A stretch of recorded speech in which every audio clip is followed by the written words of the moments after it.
आपके पास एक आवाज आई होगी जिसमें आपको ये बताया होगा कि आपकी ये क्लास अब रिकॉर्ड हो रही है।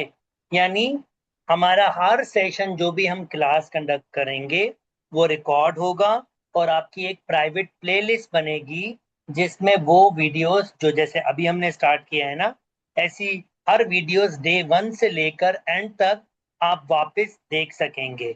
मुसव्विर, अनीजा, ये मेरी बात समझ आई है? Very good. मुसव्विर ने थम्स अप करना भी सीख दिया। बिल्कुल सही। यहाँ पर रिएक्शन है। सेकंड में आपको यही समझाना चाह रहा था। मुसव्विर, आपने पहले ये यूज किया है? जी जी ठीक है। किया है सर। जी जी। मुसव्विर अपनी बहन को ही बता दें, यहाँ पर रिएक्शन होते हैं, या पता नहीं क्या नाम आपके पास किस नाम से आ रहा होगा, वहां पर थम्स अप या हैंड रेस का ऑप्शन होता है। ये दो ऑप्शन आप यूज कर सकते हैं।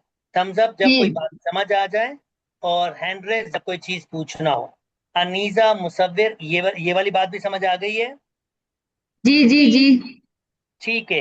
अब तीसरी बात बच्चों, मैंने आपको अब अलाउ किया है कि आप स्क्रीन पे लिख भी सकते हो। यहां पर एक ग्रीन पेन आ रहा होगा। जैसे ही उस ग्रीन पेन को क्लिक करेंगे, आपका पास टूल बार खुल जाएगा, और अब आप स्क्रीन पे लिख भी सकते हो। जैसे मुसव्विर लिख रहे हैं अभी। आ, अनीता आप भी लिखें, ठीक है? ये वाली बात भी समझ आ ठीक। गई है? नहीं, क्या लिखिए? आपको जब मैं कहूंगा तब लिखिएगा, अभी तो फिलहाल बस ओके ओके ओके। आपने जो प्रैक्टिस कर ली है दैट्स इनफ। अच्छा जी, अब आपके सिलेबस पे आ जाते हैं।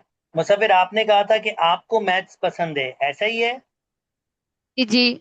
कर लेते हैं। अनीजा, आप बताएं क्या सूरत हाल है मैथमेटिक्स में? मुझे भी मैथ्स अच्छी लगती है। कर लेती हैं? एक तो अच्छी लगती है, दूसरी अच्छी तभी लगती है जब बंदा कर लेता है। तो आप कर लेती हैं मैथमेटिक्स? जी जी। चलें, ठीक है बेटा। अब आपका 2 साल पहले ही पेपर पैटर्न चेंज किया गया है, और अब पेपर पैटर्न थोड़ा सा डिफरेंट कर दिया है उन्होंने। 100 मार्क्स का पेपर कर दिया है, और दोनों पेपर में आपके पास तकरीबन 24 से 26 क्वेश्चन होते हैं। मुसव्विर, यकीनी तौर पर आपको तो ये पता होगा। जी आपको जी पता है? अनीसा आप जी। बताएं, आपको कोई आइडिया है इस बारे में? जी सर, मुझे आइडिया है। ठीक है। तो भाई पैटर्न बहुत सिंपल है, मैंने अपनी चीजें डेवलप की हुई हैं according to topical past paper के हिसाब से मैंने चीजें डेवलप की हुई हैं। जैसे कि ये हमारा पहला चैप्टर, ये आपका सिलेबस है। पहले चैप्टर का सिलेबस है। मैंने अपनी मटेरियल डेवलप किया हुआ है, जिसमें आपके पास पास पेपर जैसे क्वेश्चंस हैं, पास पेपर जैसे ही सारी की सारी चीजें हैं, और ऑफ कोर्स उस वर्कशीट में उस टॉपिक के पूरे पास पेपर्स भी मौजूद होंगे। जैसे let me start with this one. पहला पहला टॉपिक हमारे पास है नंबर्स, और हम नंबर्स में ये वाले नंबर्स हम पढ़ेंगे। तो चलें स्टार्ट कर लेते हैं कुछ जल्दी जल्दी से। पहले मैं कुछ चीजें आपसे पूछूंगा, मुसव्विर आपसे पूछूंगा। मुसव्विर, जी आप जी। मुझे ये बताइए कि आपको नेचुरल नंबर के बारे में क्या अंडरस्टैंडिंग है? सर। मुसव्विर, जी सर, आवाज आ रही है? अब आवाज आ रही है। नेचुरल नंबर के बारे में क्या अंडरस्टैंडिंग है आपकी? सर नेचुरल नंबर्स इंटीग्रल्स होते हैं। ठीक है। अनी अनीजा आप बताएं, नेचुरल नंबर्स क्या होते हैं? नेचुरल नंबर्स वो होते हैं जिसको हम काउंट कर सकते हैं, जिन इंटीजर्स को। चलें, नेचुरल नंबर स्टार्ट कहाँ से होता है? वन वन से। से। 1 से स्टार्ट होता है, और ये चलते जाते हैं। फिर होल नंबर्स के बारे में क्या आइडिया है बच्चों?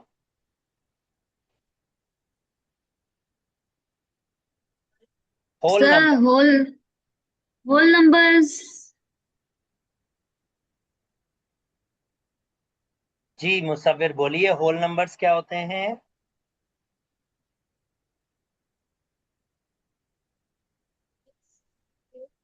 मुसव्विर सर आपकी पता आवाज। नहीं है। ठीक है, कोई बात नहीं। अनीसा आप बताइए, आपको आइडिया है होल नंबर्स का? सर मेरे ख्याल से होल नंबर जीरो से स्टार्ट होते हैं। शाबाश, जिंदाबाद बच्ची। होल नंबर 0 से स्टार्ट हो तो दूसरे अल्फाज में बस नेचुरल नंबर में 0 को ऐड कर दिया गया है। ठीक है, तो उसके बाद स्टार्ट करता हूं इंटीजर्स, जिसको आई से भी रिप्रेजेंट किया जाता है और कुछ जगहों पर जेड से भी रिप्रेजेंट किया जाता है। तो मुसफिर आपसे पूछ रहा हूँ, इंटीजर्स क्या होते हैं? सर हर एक नंबर इंटीजर होता है। हर एक नंबर, तो क्या 1/2 भी आपके ख्याल में इंटीजर होगा? नहीं, नहीं, जो कंप्लीट होते हैं जैसे -1, -2 या फिर पॉजिटिव। शाबाश, यानी बेसिकली पूरा होल नंबर, मगर अब की बार नेगेटिव और पॉजिटिव दोनों नंबर होंगे, like this, of course infinite many numbers. जिसको यहां तक बात समझ आ गई है थम्स अप कर दें। अगर किसी ने कोई क्वेश्चन करना है तो हैंड रेस कर सकता है, हम डिस्कस कर सकते हैं फर्दर। ठीक है, चलें जी, नेक्स्ट जाते हैं। अनीजा, मैं आपसे पूछ रहा हूं बच्ची, ये इवन नंबर्स कौन से नंबर्स होते हैं? इवन नंबर्स वो होते हैं जो डिविजिबल बाय 2 होते हैं। शाबाश, तो मुझे जरा कुछ इवन नंबर्स बताइएगा। 2, 4, 6, 8, 0। ठीक है, क्या अनीजा, क्या इवन नंबर नेगेटिव नंबर्स हो सकते हैं? यस, हो सकता है। हो सकते हैं, तो फिर क्या ख्याल है, मैं इवन नंबर्स को ऐसे लिख सकता हूँ? 0 भी हो सकता है, +2b, -2b, +4b, -4b, and so on. Aneeza, आप इस पे एग्री करती हैं? जी। ठीक है, तो मुसव्विर मुझे बताइएगा, ऑड नंबर्स कौन से नंबर्स होते हैं? और बस वो होते हैं जैसे कि 1, 3 जो टू ना हो। ठीक है मुसव्विर, थोड़ा सा माइक के पास आके बोलेंगे ना तो आसानी हो जाएगी। वो नंबर्स होते हैं जो, जो 2 के टेबल में ना आते हो। तो फिर वो कौन कौन से नंबर हैं बताइएगा? 1, 3, 7। तो +-1, +-3, +-5, एंड सो ऑन। ठीक है, और दोनों के दोनों, अनीजा आपको भी, बल्कि आप तो शायद एक ही रूम में, दोनों एक ही रूम में क्लास ले रहे हैं, जी जी। जी सर। फिर एक दूसरे की आवाज तो आ रही होगी, पर माइक में मेरे पास अनीजा की आवाज ठीक आ रही है और सबीर की आवाज थोड़ी लाइट आ रही है। चले, डन हो गया। नेक्स्ट चलते हैं और स्टार्ट करते हैं अनीजा से। अनीजा, ये prime numbers, Aneeza prime numbers के बारे में बताइए। प्राइम नंबर्स वो होते हैं जो सिर्फ अपने और 1 के टेबल में आते हैं। शाबाश, यानी जो अपने और 1 के टेबल में आते हैं। तो अगर मैं इसकी एक और डेफिनेशन आपसे पूछूं, तो इसकी एक और डेफिनेशन भी होती है फैक्टर की जबान में। चलो, मैंने हिंट दी, फैक्टर की जबान में इसकी डेफिनेशन आती है आपको? मतलब कि वो दूसरे टेबल, मतलब दूसरे नंबर से डिविजिबल नहीं होता। मुसव्विर, आप कुछ इसमें ऐड ऐड करने चाहेंगे? जो फैक्टर्स हाईएस्ट कॉमन और लोएस्ट कॉमन फैक्टर्स होते हैं। ओके, प्राइम नंबर्स ऐसे नंबर्स होते हैं जिसके दो ही फैक्टर्स होते हैं, एक 1 होता है और एक वो खुद, जैसे कि 2, 3, 5। प्राइम फैक्टर्स के दो फैक्टर्स होना शर्त है, एक खुद और एक 1। 2, 3, 5, तो दो फैक्टर्स वाले प्राइम नंबर्स होते हैं, 7, 11, एंड सो ऑन। मुसव्विर, मैं आपसे पूछना चाहूंगा, क्या प्राइम नंबर्स नेगेटिव हो सकते हैं? नेगेटिव नहीं सर। शाबाश, प्राइम नंबर कभी भी नेगेटिव नहीं होते, वो नेचुरल नंबर का ही कोई हिस्सा होता है।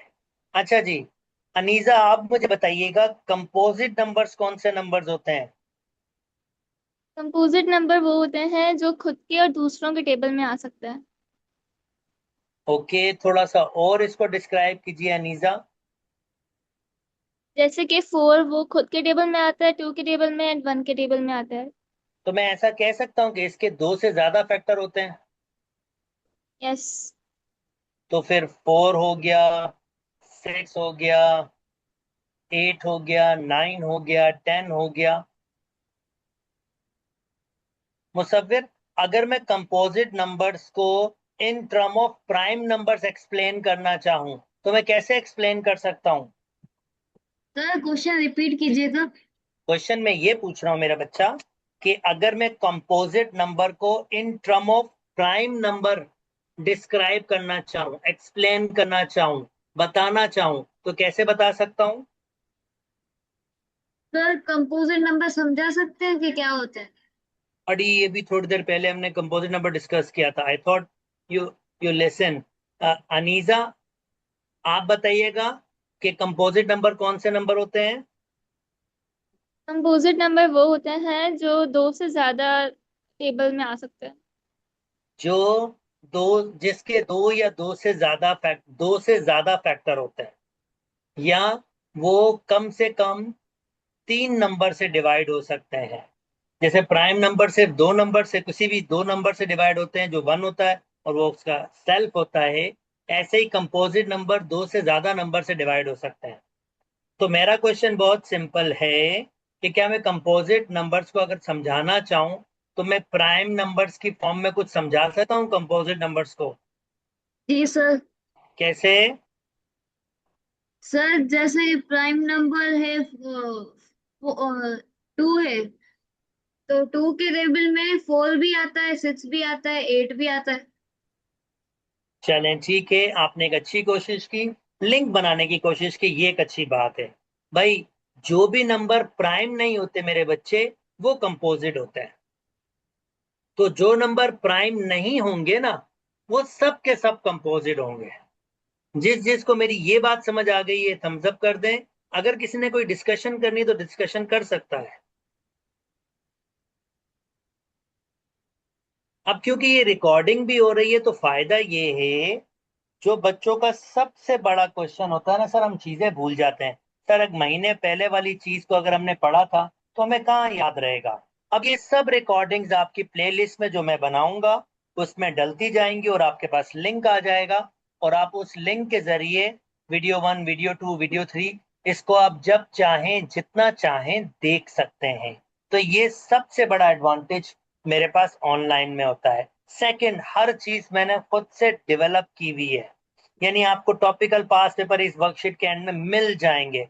यानी ये वर्कशीट इस तरह से डेवलप हुई हुई है कि आपको करना सिखाया जाएगा। जैसे ये कॉन्सेप्ट खत्म होगा तो उसके बाद ये पास पेपर आ जाएंगे, पास पेपर आप करेंगे, फिर नया कॉन्सेप्ट स्टार्ट होगा, उसके बाकायदा हर एक्टिविटी, हर चीज से उसको डेवलप किया जाएगा और ऐसे क्वेश्चन सॉल्व किए जाएंगे जो बिल्कुल पास पेपर जैसे होते हैं, बिल्कुल पास पेपर जैसे होते हैं। फिर वो पास पेपर के क्वेश्चन जब हम सॉल्व कर लेंगे फाइनली, तो फिर हम पास पेपर के क्वेश्चंस भी, यानी उसके बाद जैसे ये कॉन्सेप्ट, एक ये पूरा टॉपिक चल रहा है जो पूरा एक पास पेपर का क्वेश्चन बनाता है, जब तक ये टॉपिक खत्म नहीं होगा, अब ये फिर उसके बाद ये पास पेपर क्वेश्चन आ गए, यानी टॉपिक कंप्लीट हो जाएगा। उसके बाद फिर हम उसके लिंकिंग पास पेपर के क्वेश्चन हम सारे के सारे करना शुरू हो जाएंगे। तो ये मैंने पैटर्न इस तरह से वर्कशीट डेवलप की है कि आप लोग टॉपिक वाइज कॉन्सेप्ट करते जाओ, उसके बाद पास पेपर के क्वेश्चन भी सॉल्व करते जाओ, ताकि आप ये देख सको कि जो टॉपिक आपने पढ़ा है, क्या अब आप काबिल हो गए हैं पास पेपर के क्वेश्चन सॉल्व करने के लिए। और मुझे उम्मीद है आपको ये तो आइडिया ऑलरेडी होगा कि खासतौर पर मुसव्विर को, जो पास पेपर सॉल्व कर लेते हैं उनका पेपर हो जाता है। मुसव्विर, ऐसा ही है? जी हेलो। सर। तो अगर आप पास पेपर की तैयारी अच्छी तरीके से कर लेते हो या उस जैसे क्वेश्चंस की तैयारी कर लेते हो तो फिर आपका पेपर हो जाता है। अनीजा, आप 3 पेपर दे रही हैं, आप ऑलरेडी आपके भाई 3 पेपर दे चुके हैं। तो जनाब, जो पेपर की भी आप तैयारी करें उसके 5 पेपर डे 1 से स्टार्ट कर दें, क्योंकि क्वेश्चन बिल्कुल वैसे ही पैटर्न का बनता है। और आपको फायदा ये होगा कि आप डे 1 से करते हुए जाएंगे तो फिर आपको मुश्किल नहीं होगी। मुसव्विर, पेपर ऐसे ही बनते ना भाई, पास पेपर जैसे? जी जी। कितने पास पेपर किए थे आपने पिछली बार? सर 6-7 के थे। Very good. बहरहाल मैं तो आपको बहुत सारे पास पेपर की प्रैक्टिस, क्योंकि मैंने टॉपिक वाइज पास पेपर को अलग अलग कर लिए हैं, तो आपको हर चीज एक ऑर्गेनाइज ऑर्डर में मिलेगी। चलें जी, नेक्स्ट चलते हैं। ऑफ कोर्स ये वर्कशीट्स भी आपको प्रोवाइड की जाएंगी ताकि आप इनकी प्रैक्टिस बार बार कर सकें। नेक्स्ट चलते हैं। अब मैं आता हूं इन नंबर्स के बाद रैशनल नंबर्स पर। रैशनल, जिसको बेसिकली क्यू से रिप्रेजेंट करते हैं। आप दोनों से ओपन क्वेश्चन है, किसी को रैशनल नंबर्स के बारे में पता है? जी सर। अनीजा आप जी बोलिए। रैशनल नंबर्स वो होते हैं which can be written in fraction form as well. That's nice. Aneeza और मुसव्विर, आप दोनों की उर्दू बहुत बेहतर है एज कम्पेयर। जब आपके वालदेन से बात हो रही तो उनकी उर्दू बिल्कुल अच्छी नहीं थी। पहले मुझे ये बताएं, आप दोनों की उर्दू इतनी अच्छी क्यों है? सर पता नहीं। You can speak Hindi as well ना, if I am not wrong, जी जी। But still you both have a very good Urdu pronunciation, क्योंकि उर्दू बहुत पढ़ी है इस वजह से। तुम्हारा तो समझ भी शायद। आता है, उर्दू का पेपर दे के आए हो ना, जी जी। तुम्हारा तो समझ आता है। तुम्हारी बहन तो चलो अभी पढ़ेगी। ठीक है, दैट्स नाइस। अनीजा, आपने वापस अपनी डेफिनेशन को रिपीट करेंगी? मैंने ये बोला था that rational numbers are those numbers which can be written in a fraction form as well. That's nice. A number which can be written in a fraction form. So these numbers are the numbers which can be written in a fraction form. बिल्कुल ठीक definition है। Musawwir, would you like to add something in this definition? A,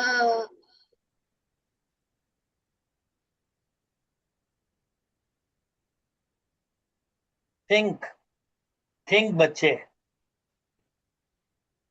sir जो complete number होते हैं proper.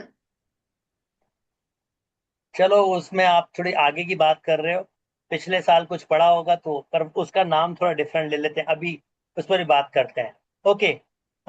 अनी Aneeza,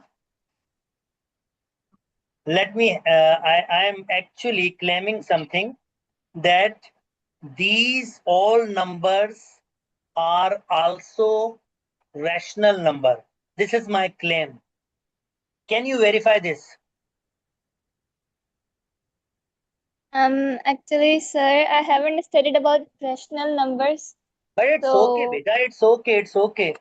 It's okay. I'm not judging anything. I just want to see that where you stand, so I can work from there. And और भाई मेरी class में हमेशा ध्यान में रखिए, मैं किसी को भी जज नहीं करता। भाई अगर मैं आपको जज करने बैठूंगा तो टीच क्या करूंगा? तो मैं सिर्फ ये देख रहा हूं कि आप किस जगह पर मौजूद हो, और मुझे आपको कहाँ से करना है, कहाँ से आगे लेके जाना है। तो मैं आप दोनों को स्ट्रांगली रिकमेंड करूंगा, गलतियां करें। अगर आप गलतियां नहीं करेंगे, जो आपके माइंड में है वो मुझसे डिस्कस नहीं करेंगे, तो पेपर में लिख के आएंगे, और वो पेपर में लिख के आएंगे तो वहां की माफी कुछ नहीं है। यहाँ तो मैं आपको कहूंगा कि ये सही था और ये गलत था, उससे आपको और फायदा होगा। ठीक है? अच्छा, चलें, ठीक है। ओके। सो ये मुसव्विर की बात में भी कंप्लीट की एक डिस्कशन कर रहे थे, वो भी लिस्ट में लेके जाते हैं। ओके भाई, look, this rational numbers are the number which are of the form of P upon Q. Some says a fraction form. I would say that this is P upon Q form, where this P and Q are numbers. These are numbers which belongs to integers. These P and Q are number like 1, 2, 1, 2 are the numbers. And of course, these numbers belongs to integers like 3 upon 7 minus 5 upon 4. These all are numbers, but with exception that this Q will not be equal to 0. यानी आप Q की value 0 नहीं ले सकते। जिसको ये वाली बात समझ आई है थम्स अप कर दें। अगर स्टिल किसी ने डिस्कशन करनी है, डिस्कशन कर सकता है। प्लीज, मैं स्टार्ट से एक ही बात कह रहा हूँ, अगर बात समझ नहीं आए वापस फिर से पूछें। समझाइएगा, शाबाश, फिर से वेरी गुड, समझाइएगा। Very good. यानी मैं सादा अल्फाज में ये कह रहा हूँ, अगर लैंग्वेज बाय, ठीक है मैं उर्दू में ही बोल लेता हूँ, मैं सादा अल्फाज में ये कह रहा हूँ कि ये जो नंबर है ये अपॉन के होते हैं, ये नंबर है अपॉन के होते हैं, और इसमें जो ये नीचे वाला नंबर होता है ये कभी जीरो नहीं होना चाहिए। मुसव्विर, मेरी ये बात समझ आई है? जी जी। और ये जो नंबर होते हैं ये लेते कहाँ से? हम इंटीजर से लेते हैं, ये हम लेते हैं ठीक है। इंटीजर से, ठीक है। मगर क्यों, ये नीचे वाला नंबर जीरो नहीं हो सकता। अब मैं अपने वापस क्लेम पे आता हूं। मेरा क्लेम ये है कि natural number, whole number, integers, even number, odd number, prime number, composite number, ये सब के सब रैशनल नंबर्स हैं। कौन बताएगा ऐसा क्यों है? गलत बोलने से कोई मसला नहीं है, बस अपने आप को एक्सप्रेस करने की कोशिश करो। कोई आइडिया जो जहन में आ रहा हो वो जरूर बोलो। सर क्योंकि ये फ्रैक्शन में भी रिटर्न किए जा सकते हैं। जिंदाबाद। मुसव्विर, कैसे लिखूंगा फ्रैक्शन में, बताओ? For example 2/1। शाबाश, 2/1, 1/1, 0/1 लिख सकते हैं। इन सब के नीचे 1 लगा सकता हूं, तो ये सब फ्रैक्शन में हो जाएंगे। जिंदाबाद मुसव्विर, बहुत अच्छे। ये खुद से सोचा था ना भाई? जी जी। पक्का? जी दैट्स नाइस। हाँ भाई, अनीजा, इस बात पे एग्री करती हैं? जी sir.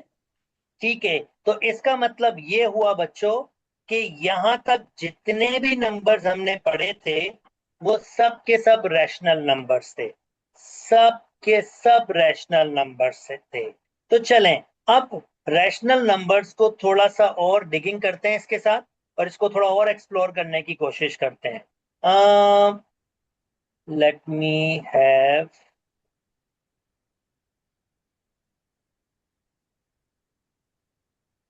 Calculator. Yes, I don't need graph right now, calculator से काम चल जाएगा। अच्छा जी, नाउ लेट मी राइट। कुछ कह रहे हैं कोई? बताइए। नहीं नहीं sir. Okay, let me right few numbers for you.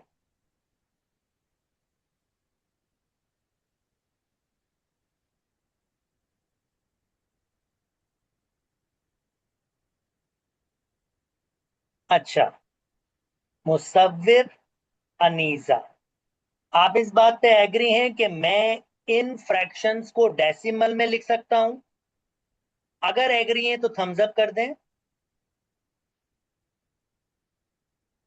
Sir repeat it please. Fine, मैं सिंपली ये कह रहा हूं, क्या मैं इन फ्रैक्शंस को डेसिमल की शक्ल में लिख सकता हूं, डेसिमल की फॉर्म में? डेसिमल लाइक, में। यानी 1/2 को 0.5 लिख सकता हूं, 1 को 2 से डिवाइड करूंगा तो ये डेसिमल में आ जाएगा। ये डेसिमल फॉर्म होती है।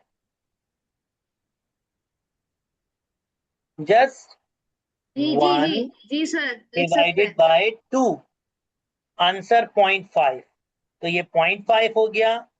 नाउ 3 डिवाइडेड बाय 7, बिल्कुल अच्छी बात है। मुसफ़िर, जब तक कोई बात क्लियर नहीं हो आप पूछते रहें, क्योंकि देखें सबसे बड़ा मैथ्स का जो मुश्किल पार्ट है ना, वो ये है कि बच्चा कोई चीज अगर escape करता है कॉन्सेप्ट में तो वापस आनी आनी है। मैथ्स दूसरे सब्जेक्ट्स नहीं है कि आपके पास कोई दूसरे से रिलेशन इतना स्ट्रांग होता नहीं है। ये 100% एक दूसरे के साथ रिलेट होते हैं। आप कितने भी कॉन्सेप्ट में आगे चले जाओ, ये चीजें एक दूसरे के साथ मिक्स होती रहती हैं। तो फिर हमारा सबसे मुश्किल पार्ट ये होता है कि अगर हमने कोई स्केप किया होता है कॉन्सेप्ट, और आगे जाके वो वापस उसको आना ही आना है, तो फिर वो जो नया कॉन्सेप्ट होता है ना वो भी हम सीख नहीं पाते। तो अगर हम कॉन्सेप्ट सीख लेंगे ना तो फिर मुश्किल नहीं होनी। तो मैं स्ट्रांगली रिकमेंड करूंगा आप दोनों को, जब तक कॉन्सेप्ट क्लियर ना हो तब तक आप लाजमी पूछें। और क्योंकि मैंने मटेरियल को ऐसे डिजाइन किया है कि आप खुद से करने के काबिल हो जाएंगे। और जाहिर बात है, मैं ये एकेडमी रन करता हूँ। ऑफ कोर्स ये मेरी ऑनलाइन एकेडमी है जिसमें मैं नेशनल इंटरनेशनल बच्चों को पढ़ाता हूँ। मैं बिल्कुल पैक्ड हूँ और आपके पास सिर्फ ये एक ही टाइम होगा जो मुझे बीच में कहीं देखना पड़ेगा। उसके अलावा कोई भी मेरे पास टाइम नहीं, मैं पूरा पैक्ड हूँ। तो अ, जितने भी बच्चे मेरे साथ कनेक्ट हैं वो खुद से करने की कोशिश करते हैं और मैं काबिल कर देता हूँ, वो करने शुरू हो जाते हैं मैथ्स। इसी वजह से मैंने अपने एकेडमी का नाम ही मैथ्स बाय डूइंग मतलब खुद से करने पर आती है, ये रखा है मैंने। चलें, 3/7, 3 डिवाइड 7। ओके, 3/7। तो जनाब ये आंसर आ रहा है मेरे पास। 3/7 का आंसर 0.428571428571। तो वो जनाब ये तो बस और ये खत्म नहीं हुए, ये चलते जा रहे हैं, तो ये डॉट डॉट डॉट लगाया मैंने। ओके, 0.5 का आंसर आया था, 0.5 बोल रहा हूँ, 1/2 का आंसर आया था 0.5। और 4/5 चेक करता हूँ, 4/5, तो जनाब ये आ रहा है 0.8। 0.8। अच्छा, अगर 4 है तो ये डिवाइड तो होगा नहीं, पर इसको मैं 4.0 लिख सकता हूँ, चाहूँ तो डेसिमल में लिख सकता हूँ। It's up to me. ना भी हो तो कोई इशू नहीं है, पॉइंट के बाद एक मैं जीरो तो लगा ही सकता हूँ। और 1/3 इसको मैं डायरेक्ट लिख देता हूँ, 0.3333333, और ये चलता जाएगा। अच्छा, अब इन सब नंबर्स में आपने क्या नोटिस किया? जब मैंने इनको डिवाइड किया तो आपने क्या नोटिस किया? अनीजा, मैं आपसे स्टार्ट करता हूं। आपने क्या नोटिस किया जब भी मैंने इन नंबर्स को डिवाइड किया, जो बेसिकली रैशनल नंबर्स हैं, इनको मैंने डिवाइड किया, तो आपने क्या नोटिस किया? जी अनीजा, जो भी नोटिस किया हो। पहली तो ये है कि दो फ्रैक्शंस में लाइक नंबर्स जो हैं वो मतलब चलते रहते हैं, मतलब वो स्टॉप नहीं हो रहे, मतलब कोई डेफिनेट आंसर नहीं आ रहा। और बाकियों में जीरो से आई मीन एक प्रॉपर डेसिमल वाला आंसर है। Notice this thing. शाबाश अनीजा, वेरी गुड। जी मुसफिर, आप क्या कहते हैं? सर मैं कहता हूँ कि जो ये नंबर्स है, अगर नीचे वाली वैल्यू लोअर वैल्यू बड़ी है और ऊपर वाली वैल्यू नीचे है, तो उसकी ना जो आंसर है वो आता है, प्रॉपर आंसर आता है। लेकिन जो जिसकी वैल्यू है ना नीचे वाली क्या बोलते हैं, जिसकी वैल्यू नीचे वाली कम है, ऊपर वाली क्या बोलते हैं, ज्यादा है। तो उसका आंसर इम्प्रॉपर आता है। ठीक है मुसफिर, ठीक है, सही है, आप भी ठीक है। अच्छा चलें, वापस अनीजा की बात पर आते हैं। अनीजा ने जो नोटिस किया, अ, और मुसव्विर ने जो नोटिस किया, दोनों ने बहुत अच्छी चीजें नोटिस की। पर let me in title with Aneeza. Aneeza ने जो बात की कि सर, इसमें मैंने दो किस्म के डेसिमल देखे, एक जो पॉइंट के बाद चलते जा रहे हैं और एक जो पॉइंट के बाद चल नहीं रहे, रुक रहे हैं। और जो रुक रहे हैं डेसिमल, तो मैं ऐसे डेसिमल को कहूंगा टर्मिनेटिंग। टर्मिनेटिंग मतलब टर्मिनेट हो रहे हैं भाई, रुक रहे हैं, रुक रहे हैं। और जो चलते जाएंगे उसको मैं कहूंगा नॉन टर्मिनेटिंग। जिस जिसको मेरी ये बात समझ आ गई, ये थम्स अप कर दें। यानी डेसिमल्स के भी अब नाम हैं, और नाम क्यों दिए हुए हैं वो एक प्रॉपर रीजन आपके पास है। अच्छा चलें, यहां तक रखना होगा। 40 मिनट के बाद ये बंद ही हो जाती है, मेरे पास 40-40 मिनट के स्लॉट होते हैं। यानी अब मेरी नेक्स्ट क्लास आप स्टार्ट हो जाएगी। मुझे ये बताएं अनीजा, मुसव्विर, आप लोग ये इस लर्निंग मोड पे कंफर्टेबल थे या मुश्किल हो रही थी? कंफर्टेबल थे। आप बताएं मुसव्विर। जी सर, कंफर्टेबल से। ठीक है। और सबसे अच्छी बात यह है कि ये पूरी डिस्कशन रिकॉर्ड हुई है, तो अगर आप कोई चीज भूल भी जाते हो तो वो आप वापस देख सकते हो, और ये नोट्स भी आपके पास होंगे, इस पे आप फर्दर स्टडीज भी कर सकते हो। सिंपल बात यही है बेटा, मैं आपको सपोर्ट कर सकता हूँ, ऑफ कोर्स मेरा एक वास्ट एक्सपीरियंस है 10 साल का ओ लेवल्स ए लेवल्स के साथ। और मैं खाली ओ लेवल्स ए लेवल्स नहीं देख रहा हूँ, मैं तकरीबन हर बोर्ड पढ़ा रहा हूँ सिवाय सिंध बोर्ड के। सिंध बोर्ड को नहीं पढ़ाता मैं, हर बोर्ड पढ़ा रहा हूँ, चाहे वो ओ लेवल्स हो, ए लेवल्स हो, ए क्यू बोर्ड हो, चाहे आपके पास वो इंटरनेशनल, आपके पास एड एक्सेल होता है, एड मैक्स होता है आपके पास, ये मैं सब के सब डील कर रहा हूँ। तो मैंने सिर्फ यही देखा है, बच्चा तभी स्कोर करता है जब वो मेहनत करता है। मैं आपको facilitate best of the best करूंगा, क्योंकि मेरे पास एक वास्ट एक्सपीरियंस है और मेरे पास बहुत अच्छा मटेरियल भी है। बट स्कोर तभी आएंगे मेरे बच्चों जब आप खुद से मेहनत करोगे। हाँ, मैं आपको फैसिलिटेट शानदार तरीके से कर सकता हूँ। जो रिसोर्सेज हो सकती हैं जो आपको ए स्टार दिलाएगा, वो मैं रिसोर्सेज आपको प्रोवाइड कर सकता हूँ।